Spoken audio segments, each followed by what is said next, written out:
Know someone who's always in motion, always pushing themselves and others towards some higher ground?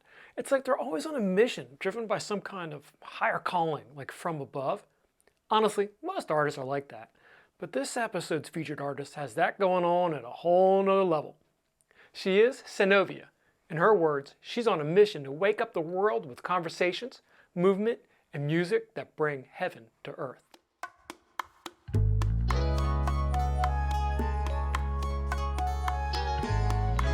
Hi everybody and welcome back to The Interval. And I'm very excited to introduce you to this next artist. She's a musician, a vocalist, a rapper, hip-hop artist of a variety of genres, and we're going to try to define, if it's possible, what kind of genre that is. But let's just get right into the interview and meet Sanovia. Hello. So glad you're here. Thanks for coming out to see us here in the studio. We discovered you through Tiny Desk URL. My producer was like, he's always looking for new music, new stuff, cool people, and you just popped right out. He referred me to you. I fell in love with your kind of soulful stylings, and I'm so glad you're here. But you're, just in talking to you briefly, you're really busy.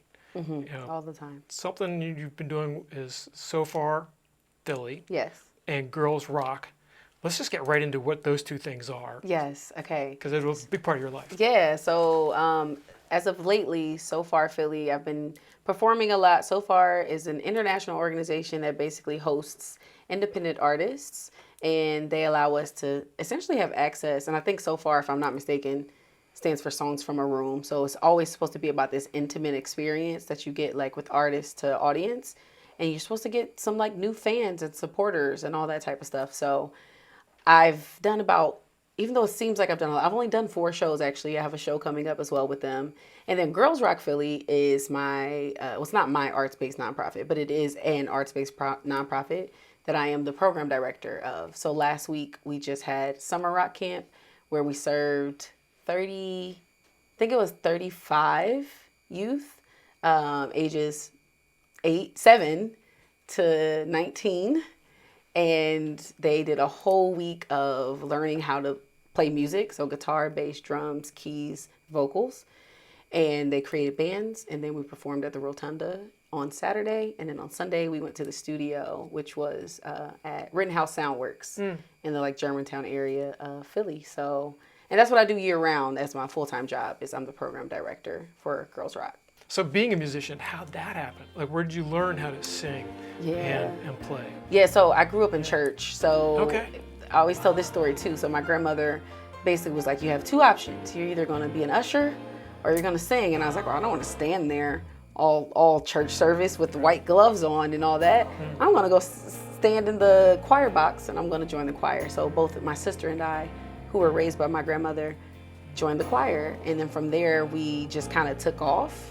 And we would sing and we would do these things. And I went to a really old school Baptist church that only sung in one voice.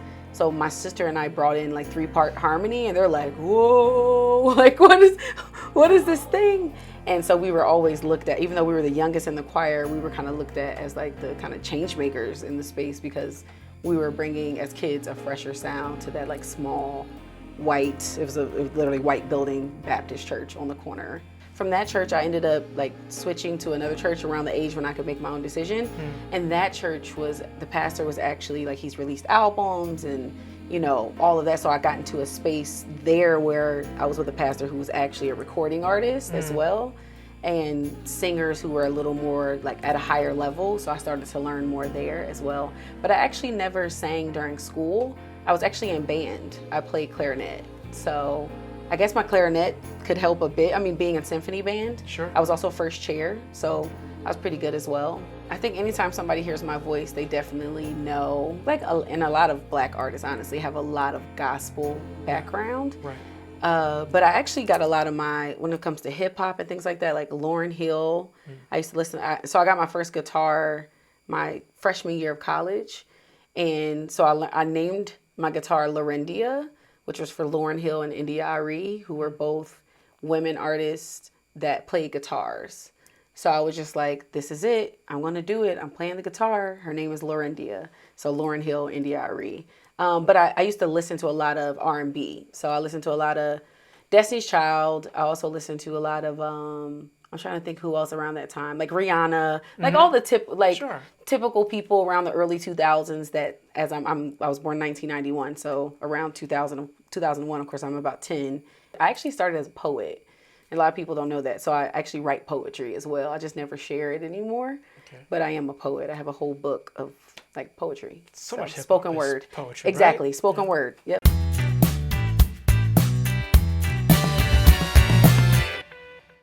Geographically, how did you get in the direction of going east to Philadelphia? Graduated from Ball State University, Okay. and then from there had that gap year.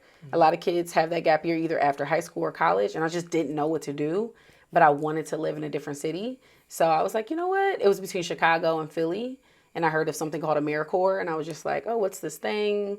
You can go serve, you can get a small stipend so you can live off of it. It's an easier way to transition you to a new city. And I ended up joining City Year. And City Year changed my life in a lot of ways and also got me to Philadelphia. But I literally just hopped in my little car at the time, which rest in peace, my Malibu. And then I just drove across, and I've basically been here ever since. And that was 2014. So you talked about how Philadelphia influenced your sound. Mm-hmm. How so? More than I think listening to the artists here, I think the big thing for me was seeing the culture, opening my mind to different cultures. And then I started to perform at open mics. I think I spent a lot of time just listening to a lot of artists and networking with people and going to open mics. And I think it kind of just like, I kind of took a lot of it in like a sponge and started to like cultivate what's now my sound. When you write, are you writing for your sound, or are you writing for just an output? How do you define what you're going to sound like? Yeah. When you do. So Is that a fair if question? I'm gonna go two places. When I'm writing lyrically, I'm usually always just writing a story of like some type of experience. So I always write from experience. Usually if I'm writing something, it's not something I have not lived or have been like a tangent to, like some tangential experience. So I usually write from there. But when it comes to the sound, a lot of times I was just writing from my guitar, and then I would allow people to build on it, and or I would just find tracks. So I kind of was limited to, here's a track, and here are the lyrics I have. How can I fit them into the track that I found that I really like? And then once you finish a song, we then have it then post-composed, or like have the melodies written out some way, either by a program or someone doing that for you. Like my whole first project was me recording just into Logic. Okay. And I released that in 2020. That's You Have Everything You Need. Where can we find your music now? So you can find it's everywhere. I'm the only Sanovia. Or if you look up just I Am Sanovia on anything, you'll find me there too, because I'm just her. That's it.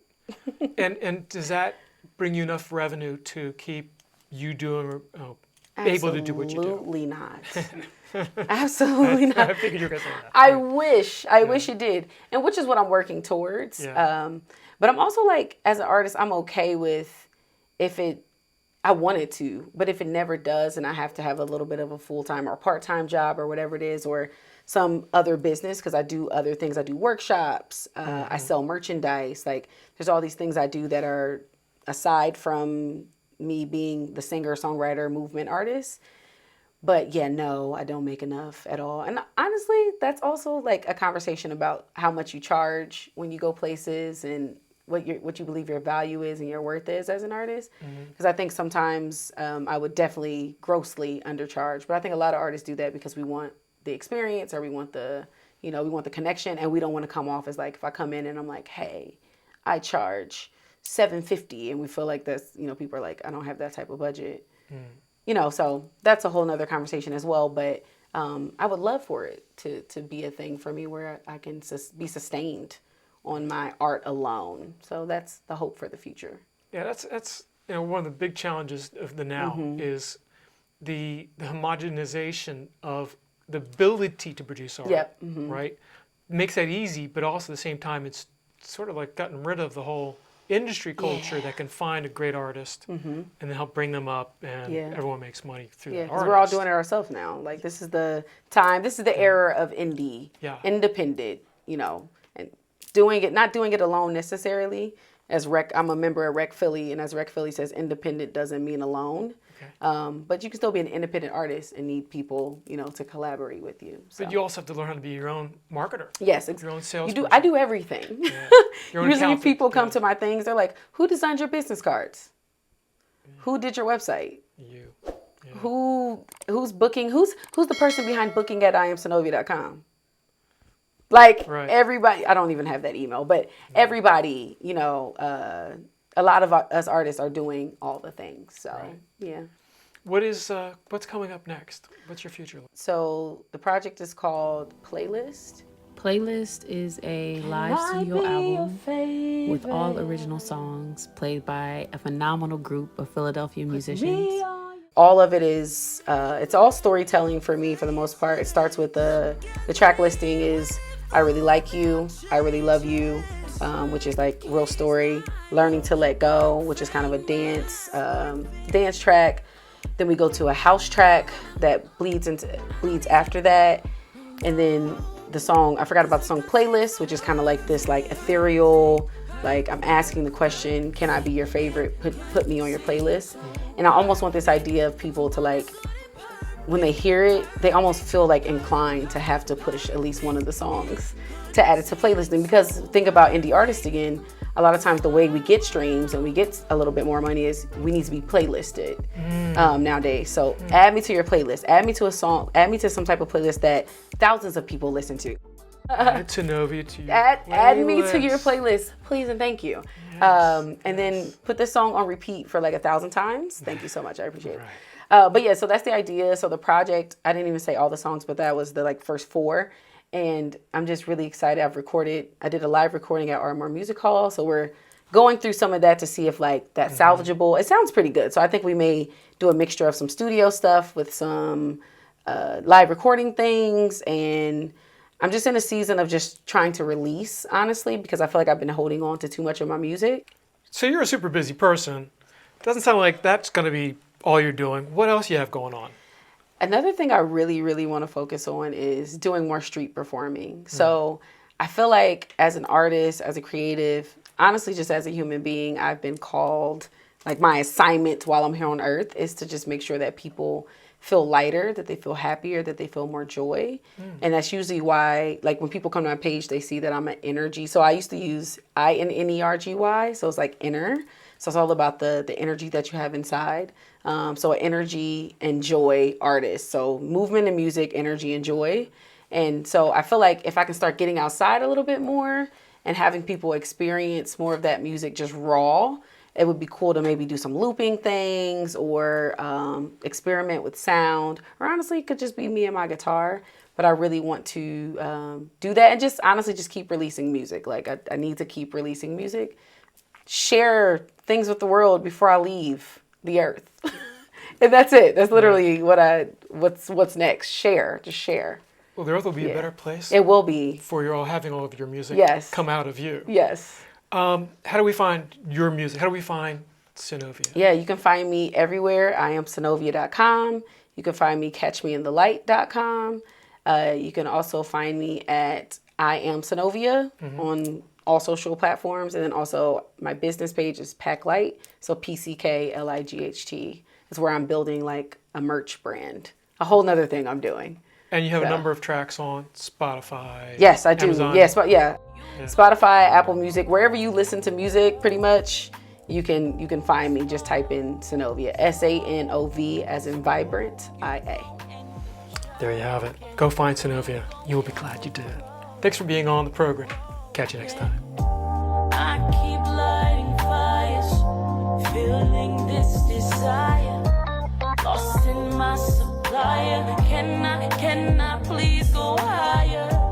Cannot reach these goals. Maybe I gotta know. Feel like I can't. You can get more of that Sanovia-style joy and inspiration at her Instagram and her website at iamsanovia.com and girlsrockphilly.org. We welcome your comments and please remember to like us and subscribe. For the Interval Studio, I am Bob Mack. Thanks for watching. Catch you next time.